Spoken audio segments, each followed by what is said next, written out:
Okay, so again, good afternoon, my dear students. Welcome to our virtual class.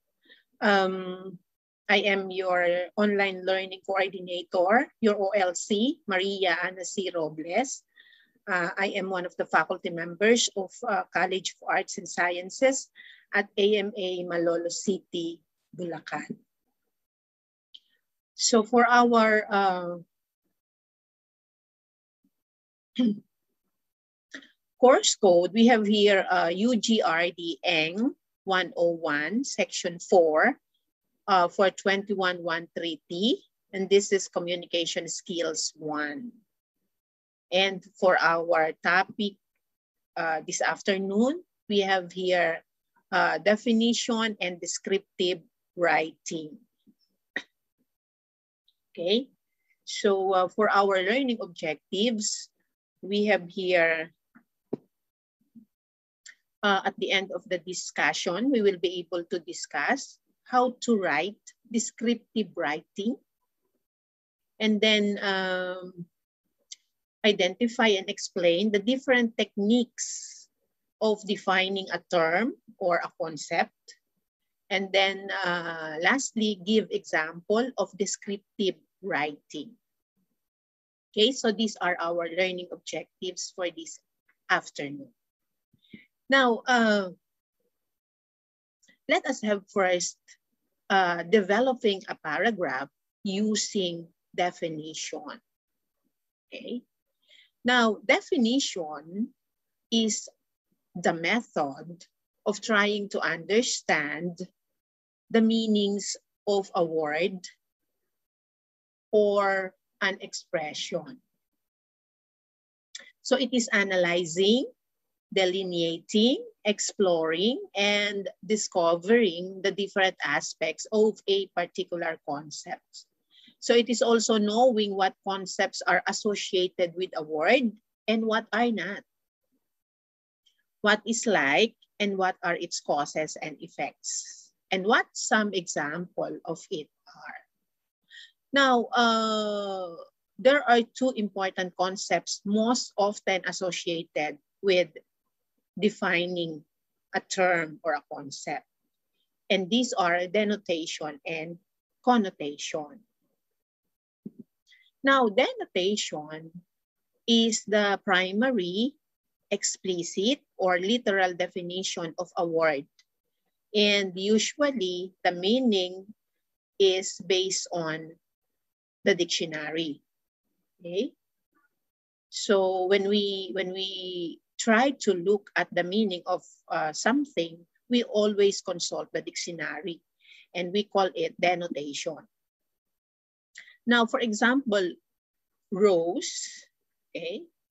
What is the definition of a rose in a dictionary? In the dictionary, so a rose is any of a genus of usually prickly shrubs with pinnate leaves and showy flowers having 5 petals in the wild state, but being often double or partly double under cultivation.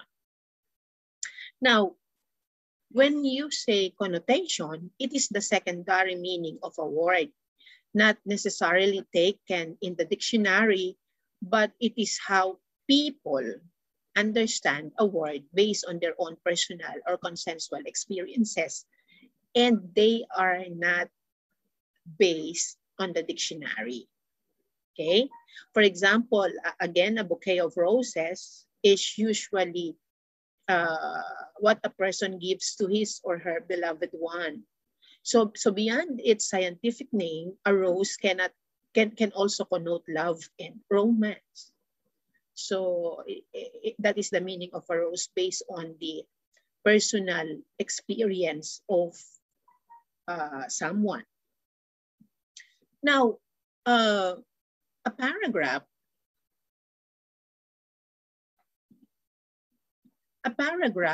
may seek to define, but it does not necessarily have to follow the dictionary definition of a word.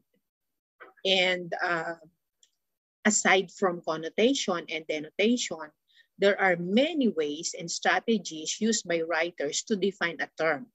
And these strategies are the following. So you can define using analysis, okay? Or definition through analysis.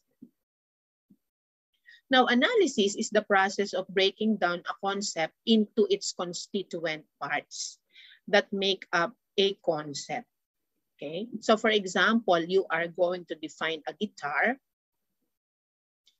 using analysis. So the guitar is a musical instrument that produces sound, primarily through strumming its strings. So its sound is modified or manipulated through the interaction of the strings with the other parts of the guitar, which are the headstock, or simply the head, the tuners, the nut, the neck, the sound hole, the body, and the bridge, okay? So that is definition by analysis. Another one is collocation. Now, collocation means that there are words or expressions that are usually most immediately associated with the concept you are trying to define. And these words or expression are usually located together, hence the name is collocation. Okay, so for example, the word passion. Passion is usually co-located with the terms love and lust, okay? Now, they are often defined, they are most often defined in terms of each other because they share common semantic feature of intense liking. So that is definition through collocation. Then another one we have here,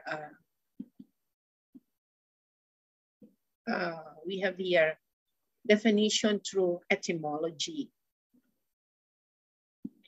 Now, when you say etymology, it is the derivation or the origin of a certain word or term. So it is the history of a word. So it explains the evolution of word or how it has come to be. For example, the word communication, okay? So the word communication comes from the Latin word communis or communes, which means common, okay? Another example is literature. So the word literature was derived from the Latin term litera, which means letters. Okay, that's why writers make use of letters in writing literary works. Okay, and then we have another one, exemplification and illustration. Now, exemplification is defining something by giving examples. Okay, so illustration, on the other hand, is giving an example and focusing on it to elaborate on the concept you are trying to define. For example, defining books. Okay, now books are considered to be credible and reputable resource materials to consult when you are trying to find the definition of a word. And some examples of these are dictionaries, thesauri, encyclopedias, and manuals. Okay? So you can also make use of definition through function. Okay? Function. So another way of understanding what a word or concept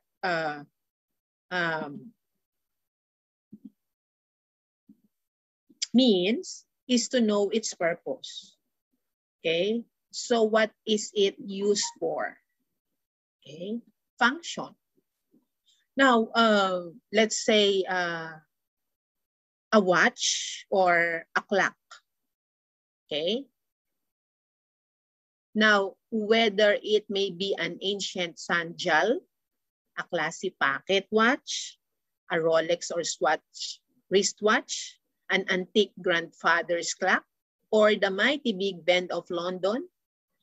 A clock, first and foremost, is a mechanical device or a technology whose primary purpose or use is to measure time or to give time.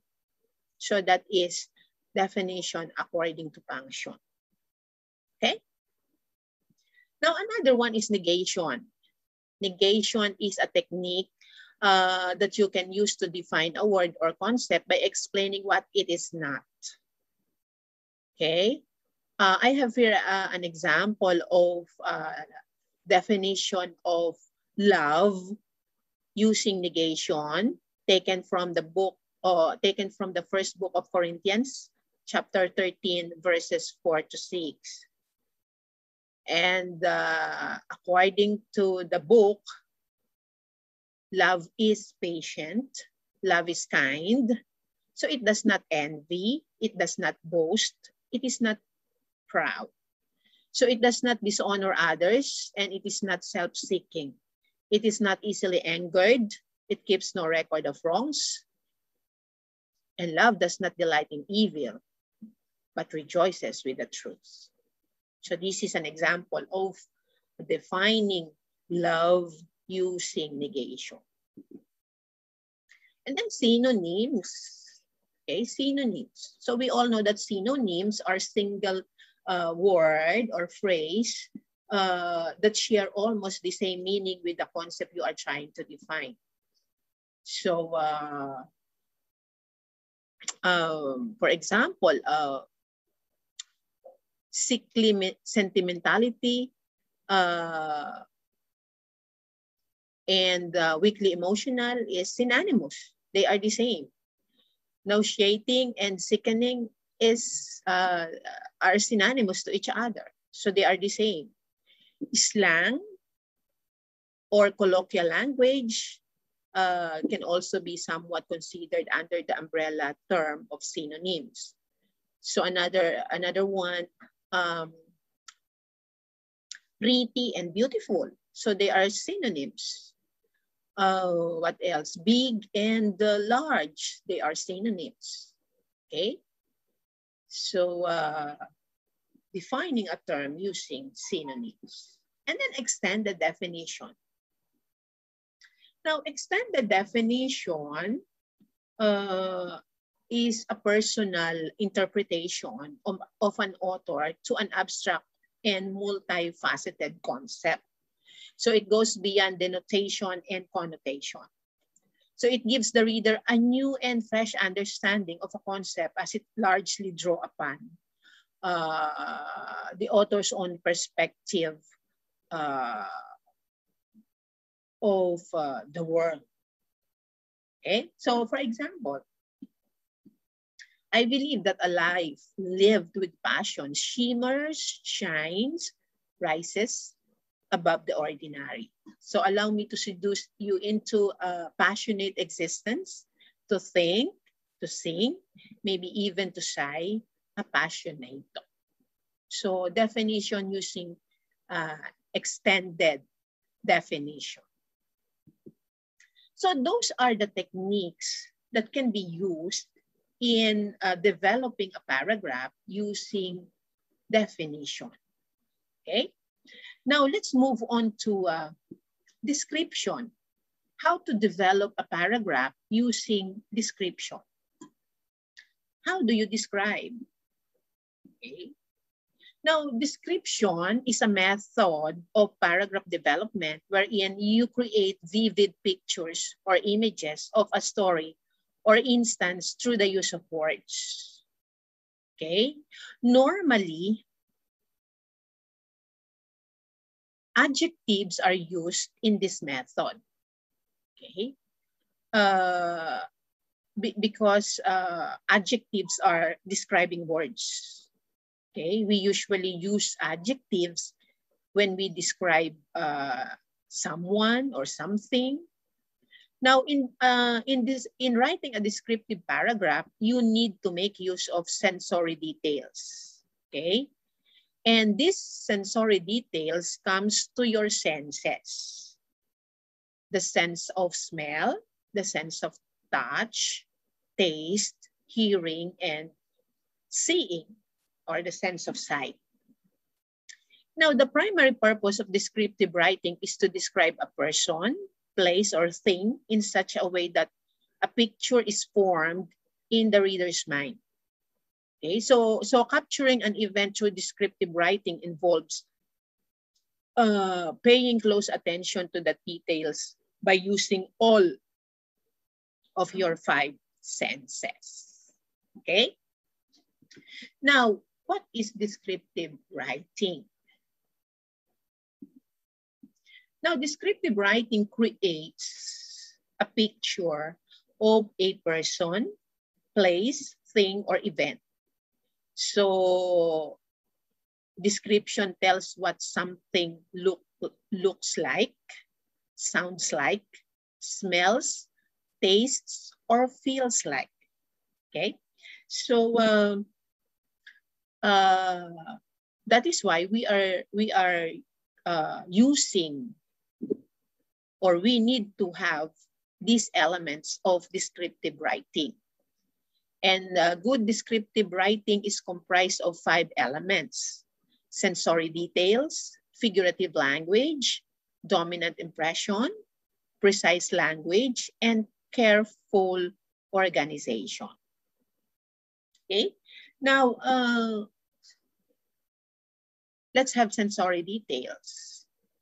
So as I said a while ago, good descriptive writing includes many vivid sensory details that paint a picture and appeals to all of the reader's senses of sight, hearing, touch, smell, and taste when appropriate. So descriptive writing may also paint a pictures of the feelings, the person, the place or thing that invokes the writer. Okay, and then also good descriptive writing often makes use of figurative language or what you call this? Figurative language, or what you call this one? Figurative language, or rhetorical language, which help paint the picture in the reader's mind. And there are many ways to use figurative language. It is a talent that should be practiced until perfected. And what are some of the examples of figurative language? We have simile, metaphor, and personification. Now, simile, when do we use simile? Simile is used when you are comparing person, places, events, using like or as. Okay? So, in other words, a simile uses like or as to compare two unlike things, objects, or persons. For example, her smile is like sunshine. Okay? So the smile of a lady here is compared to a sunshine. Or the beauty of an angel is like a fairy. So the beauty of a girl is compared to an angel. Okay? Now a metaphor, on the other hand, is the opposite of simile. So a metaphor compares two unlike things without using like or as. So this is implied or direct comparison. For example, her smile was a light or is a light that lit up the room. Okay, so there is no use of like or as here, but it is directly compared to the light in the room. Okay, so that is metaphor. So another one is personification. which suggests comparison between a non-living thing and a person by giving the non-living thing human traits or human attributes. Okay, so you can also make use of hyperbole. So hyperbole is using exaggerated statement. Okay, for example, I've told you 100 times how much I love you. So there is that is a hyperbolic statement. Okay, there is an exaggeration on how many times one said I love you. So that is the use of figurative language or figures of speech. And then creating dominant impression. Now, when you plan a creative essay, your focus on selecting details will help your readers see what you see, feel what you feel, and experience what you experience. So your goal is to create a single dominant impression, a central theme or idea to which all the details relate. For example, the liveliness of the street, the scene, or the quiet of a summer night. So this dominant impression unifies the description and gives readers an overall sense of what the person, place, object, or scene looks like. And perhaps what it sounds, smells, tastes, or feels like. So sometimes, but not always, your details will support a thesis making a point about the subject you are describing. Okay. Now I have here a sample description paragraph. Now the tent flap jerked up and a young man came out and an older man followed him. So they were dressed in new blue dungarees and in new dungaree coats with brass buttons shining. They were sharp-faced men and they looked much alike. The younger had a dark stubble beard and the older had a gray stubble beard. Their heads and faces were wet, their hair dripped with water, and water stood on their steep beards and their cheeks shone with water.